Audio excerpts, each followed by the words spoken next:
Diversity in living organism इस lesson को हमने किया था पिछले वीडियो में। आज हम करने वाले हैं इसके क्वेश्चन आंसर्स को। तो एनसीईआरटी के पहले तो हम इन टेक्स्ट क्वेश्चंस करेंगे। तो पेज पेज नंबर 80 पे आपका सवाल है कि why do we classify organisms. So क्या जरूरत है ऑर्गेनिज्म को क्लासिफाई करने की। तो चलिए हम इसका आंसर देखेंगे। तो जैसा कि मैंने लेसन में भी आपको आंसर बता दिया था, लेसन के बेसिस पे आप आंसर जो है अपने आप से तैयार कर सकते हैं, लेकिन यहाँ पे हम आंसर आपको दिखाएंगे।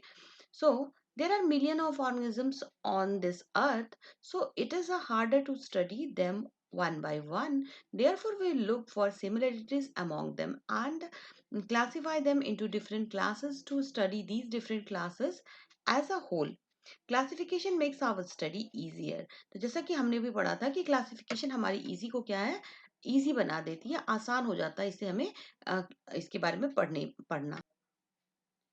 हमारा अगला सवाल है कि give 3 examples of the range of variation that you see in life forms around you. तो आपको ऐसे 3 एग्जांपल देने हैं रेंज ऑफ वेरिएशन जो डाइवर्सिटी आपने देखी है अपनी लाइफ में, अपने चारों तरफ अपने आसपास जो आपने ऐसे वेरिएशन देखे हैं उसके एग्जांपल्स आपको देने हैं। सो एग्जाम्पल्स है यहाँ range of variation observe by daily life that are organisms में very gently in size from microscopic bacteria to elephants, whales, and large trees. The color of various animal is quite different.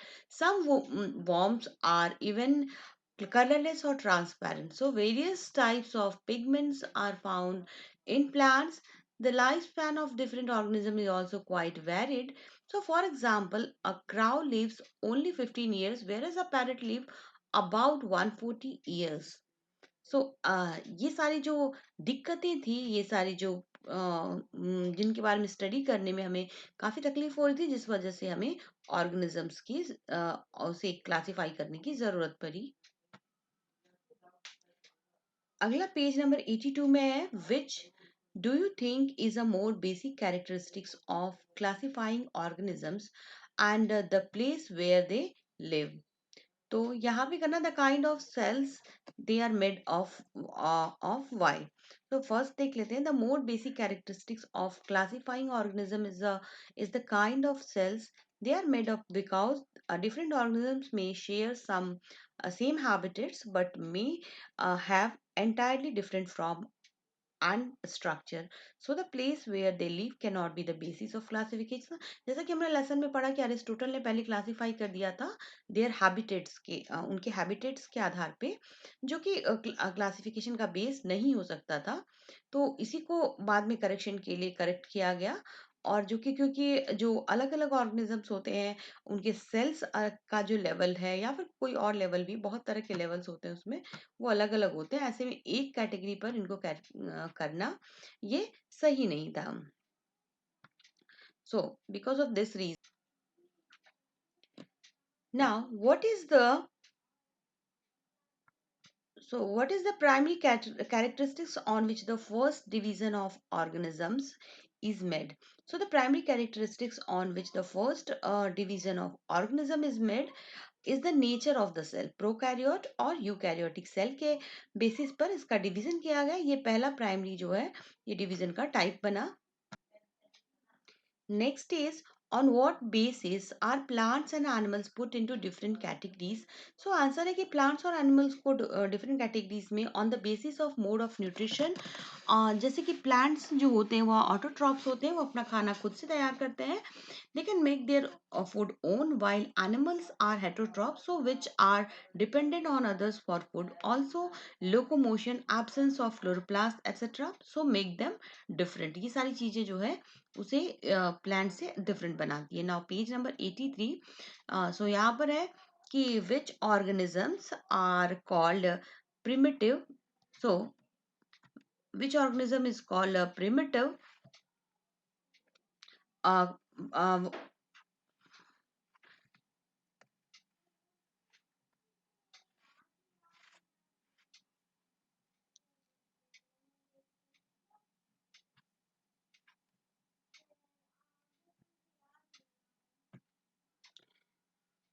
So A primitive organism is the one which has a simple body structure and ancient body design of features that have not changed much over a period of time. As per the body design, the primitive organisms which have simple structure are different from those so-called advanced organisms, so which have complex body structure and organization. So primitive कहा गया जो ancient होते थे, जो पहले वाले होते थे ऑर्गेनिजम्स, उनकी बॉडी स्ट्रक्चर जो कि जो बाद वाले थे उन्हें उन्हें एडवांस या फिर जो उन्हें कॉम्प्लेक्स कहा गया, और प्रिमिटिव जो है एनेसिएंट को कहा गया।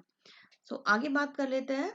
नेक्स्ट इसका जो पेज नंबर 83 का जो सेकंड क्वेश्चन है उस पे चलता है। Will advance organisms be the same complex organisms and Y?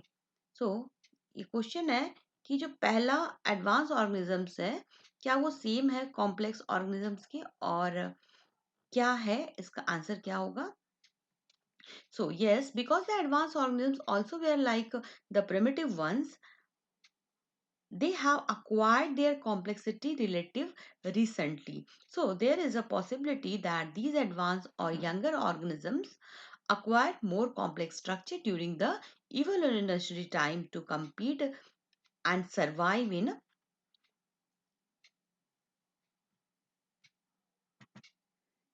in the changing environment. So environment के हिसाब से उन्होंने अपने आप को चेंज करने के लिए उन्होंने अपना जो स्ट्रक्चर है सिंपल से कॉम्प्लेक्स उन्होंने बना लिया। Page number 85, what is the criterion of or classification of organisms as belonging to kingdom Monera or Protista? So the organisms belonging kingdom Monera और जो है वो यूनिसेलुलर है and वो prokaryote है. So whereas organisms belong to kingdom Protista are unicellular and eukaryote. तो ये जो है इनके क्लासिफिकेशन का जो है बेसिस है। In which kingdom will you place an organism which is single celled? So kingdom Protista is the place an organism which is single celled, eukaryote और photosynthetic। उन्हें आप किस में डालोगे? तो किंगडम, यहाँ पर उसे किस में डालना है? तो किंगडम प्रोटिस्टा में हम डालेंगे उसे। In the hierarchy of classification, which group will have the smallest number of organisms with a maximum of characteristic of in common and will have the largest number of organisms?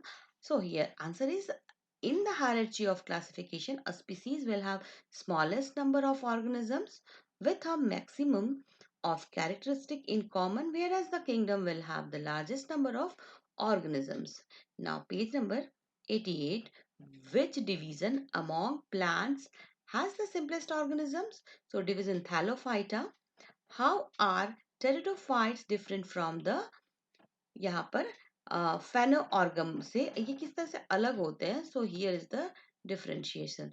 So pteridophyta and phanerogams, so they are inconspicuous or less differentiate reproductive organs, but in phanerogams they have well developed reproductive organs. They produce naked embryo called spores. They produce seeds, और इसके pteridophyte के examples हैं ferns, marsilea, equisetum etc. are the example of Pteridophyta, and Pinus, Cycas, Fir etc. are the example of Phanerogames gems. Now, how do gymnosperms and angiosperms differ from each other? So gymnosperm और angiosperm किस तरह से एक दूसरे से अलग होते हैं? तो जिम्नोस्पर्म्स जो होते हैं they are non flowering plants, और angiosperm they are flowering plants. इनके जो सीड होते हैं वो नेकेड होते हैं, not enclosed inside fruit and produced, and seeds are enclosed inside fruits। और जिम्नोस्पर्म के एग्जाम्पल है पाइनस, सेडर, फर, साइकट्स एक्सेट्रा। कुछ एग्जाम्पल है जैसे जिम्नोस्पर्म्स के। नाउ एंजियोस्पर्म्स के एग्जाम्पल है coconut, palm, mango etcetera. Now page number 94, how do poriferan animals differ from colintrate animals? So ये important classification है एग्जाम के point of view से, तो इसे देख लेते हैं। So porifera and colintrate किस तरह से एक दूसरे से अलग है? So porifera they are mostly marine, मतलब ये समुद्री होते हैं, non motile and found attached to rocks. But Colentrata, they are exclusively marine animals and either live in colonies or have solitary lifespan. And they show cellular level of organization, but in Colentrate, they show tissue level of organization. Here, Porifera के example है Spongella, Euplectella, etc. They are poriferans, but Colentrates के example है Hydra, sea, anemone, coral, etc. Now, how do annelid animals different from arthropods? So, annelids और arthropod में क्या difference है? Annelids जो होते हैं वो circulatory system of annelids are closed, but in arthropods they have open circulatory system. Annelids, the body is divided into several identical segments, but in arthropods the body is divided into few specialized segments. So, what are the differences between amphibians and reptiles? Amphibians, they have dual mode of life, but reptile, they are completely terrestrial. Amphibian, they are scales are absent, but here reptiles are skin is covered with scales. They lay eggs in water, amphibians, but reptiles they lay eggs on land. Amphibian includes जैसे कि example amphibian के frog, toads and salamanders. And reptiles के examples है lizard, snake, turtle, chameleons. ये सारे examples हैं reptile के. Now here, what are the differences between animals belonging to Apes group and those are in Mammalia group? So Apes और Mammalia दोनों में difference देखना है. Apes यानी कि birds यानी पक्षियों का group और Mammalia यानी कि animals. So apes जो होते हैं जो most birds have feathers and they possesses a beak. They lay eggs, hence they are oviparous. But mammals they do not have feathers and beak is also absent. Some of them lay eggs and some give birth to young ones. Hence they are both oviparous and viviparous. ये दोनों होते हैं. ये egg भी lay करते हैं और कभी-कभी young ones भी देते हैं. So now page number 97. What are the advantages? So exercise पे आ चुके हैं. So what are the advantages of classifying organisms? So classify करने की क्या आवश्यकता है, क्या need है? So the advantages जो इसके हैं, तो इसकी उपयोगिता क्या क्या है? So it makes us aware of and gives us information regarding the diversity of plants and animals. और ये क्या करता है, हमें स्टडी करने में डिफरेंट काइंड ऑफ ऑर्गेनिजम्स को इजी बना देता है. ये हमें ये बताता है कि जो इंटर रिलेशनशिप क्या है वेरियस ऑर्गेनिजम्स के बीच में.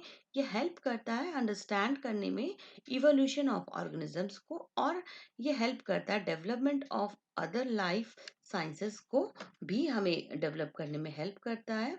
And it helps environmentalists to develop new methods of conservation of plants and animals. तो ये सारी इसकी advantages हैं. How would you choose between characteristics to be used for developing a hierarchy in a classification? So we choose the characteristics which depend on the first characteristics and determines the rest variety. Now explain the basis of grouping organization organisms into 5 kingdoms here. So क्या था basis organism को 5 kingdom के में classify करने का? तो पहला था कॉम्प्लेक्सिटी ऑफ सेल स्ट्रक्चर. सो यहाँ पे 2 ब्रॉड कैटेगरीज दी गई थी सेल स्ट्रक्चर के हिसाब से, प्रोकैरियोटिक एंड यूकैरियोटिक. अब ये 2 ब्रॉड ग्रुप जो है इससे फॉर्म की गई थी. वन है prokaryotic cell and other having eukaryotic cell structure. यहाँ पर जो कि प्रोकैरियोट होता है जिसमें कि प्रेजेंट होता है सेल वॉल, और यूकैरियोटिक में सेल वॉल जो होता है नहीं होता. इसके अलावा यूनिसेलर और मल्टीसेलर यानी कि कैरेक्टरिस्टिक जो है बेस और distinct of the body design organisms and help their broad characterization. Cell wall presence and absence of cell wall leads into grouping. इसके आगे मोड ऑफ न्यूट्रिशन आया. Mode of nutrition, so organisms basically have 2 types of nutrition. एक है autotrophic who can manufacture their own food, and heterotrophic who obtain their food from external environment from other organisms. Others यहाँ पे organisms जो होते हैं broadly classified किए गए 2 groups में. autotrophs, heterotrophs. Now, what are the major divisions in Plantae? What is the basis of these divisions? So Plantae का division जो किया गया वो किस basis पे किया गया है? तो इसका जो division किया गया था, तो major division जो थे Thallophyta, Bryophyta, टेरिडोफाइटा, जिम्नोस्पर्म और एंजियोस्पर्म्स में इन्हें फर्दर क्लासिफाई किया गया. ये जो पॉइंट्स थे कंस्टिट्यूट करते थे on the basis of divisions whether the plant body has well differentiated distinct components, whether the differentiated plant body has special tissues for the transport of water and other substances. उनकी जो ability है seed beer करने की, वो seed beer करते हैं और seed are enclosed within the fruits. इसके हिसाब से इन्हें क्लासिफाई किया गया. Now, how are the criteria of deciding divisions in plants different from the criterion of deciding the subgroups among animals? So the characteristic जो use किए गए plants को classify करने से animal से अलग plant किस तरह से है, क्योंकि जो basic design होता है वो वही जो होता है, उसकी need है कि जैसे plants हैं और animals हैं, प्लांट्स अपना खाना खुद बनाते हैं, बट एनिमल्स जो होते हैं वो अक्वायर करते हैं फूड को. So criteria of deciding divisions on plants are differentiated और undifferentiated plant body. Now presence or absence of vascular tissue with or without seeds, naked seed inside fruits. इसके अलावा but the animals can't be divided into groups on these criteria. So this is because the basis of designs of animals are very different from plants and they are divided on the basis of their body structure. So next is explain how animals in vertebrate are classified into further subgroups. So vertebrate को further किस तरह से इसके subgroup में classify किया जाता है. तो एनिमल्स जो होते हैं वो वर्टिब्रेट्स क्लासिफाइड किए जाते हैं 5 क्लासेस में, that are classes Pisces. So Pisces में क्या होता है, इसमें फिश जो होते हैं such as scoliodon, tuna, rohu, shark, ये सारे इस कैटेगरी में आते हैं. ये एनिमल जो होते हैं पानी में ज्यादातर रहते हैं और उसके पास स्पेशल एडेप्टिव फीचर्स होते हैं जैसे कि स्टीम लाइन बॉडी, और इसके जो टेल होते हैं प्रेजेंट होते हैं, मूवमेंट होता, गिल होता, जो उसके पानी में रहने के लिए उसे कैपेबल बनाते हैं. Class amphibia, it includes frogs, toads and salamanders. और ये जो एनिमल्स होते हैं ये ड्यूअल मोड ऑफ लाइफ, यानी कि in the larval stage the respiratory organ जो होते हैं उनके गिल्स होते हैं, जब वो अडल्ट स्टेज में आते हैं तब वो लंग्स और स्किन से के थ्रू ये रेस्पिरेशन करने लग जाते हैं और ये वाटर में यानी कि पानी के अंदर अपने अंडे यानी एग को ले करते हैं. अब क्लास रेप्टिलिया की बात कर रहे हैं तो रेप्टिलिया इट इंक्लूड्स रेप्टाइल जैसे कि लेजार्ड, स्नेक्स, टर्टल, ये सारे हैं. और ये जो होते हैं यूजुअली क्रीप और क्रॉल करते हैं लैंड पे. जो बॉडी होती है रेप्टाइल की कवर्ड होती है विथ ड्राई और cornified skin to prevent water loss. They lay eggs on land.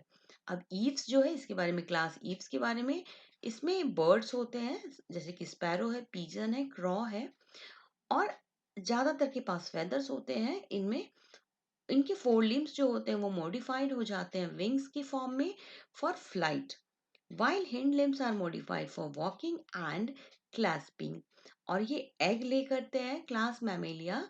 ये include a variety of animals which have milk producing glands to nourish their young ones. Some lay eggs and here in mammalia में क्या होता है, mammary glands present होने की वजह से भी इनका नाम मैमेलिया पड़ा है. और ये इनमें से क्या होता है, ज्यादातर बर्थ देते हैं यंग वंस को और इनके स्किन जो होते हैं और हेयर उनमें स्वेट ग्लैंड प्रेजेंट होते हैं जो रेगुलेट करते हैं इनके बॉडी के टेम्परेचर को. तो फ्रेंड्स ये था हमारा lesson. I hope you understood this question and answer. If you have any doubt in these question answer session, so you may ask and write in comment section. So till that, goodbye and take care and thanks for watching this session.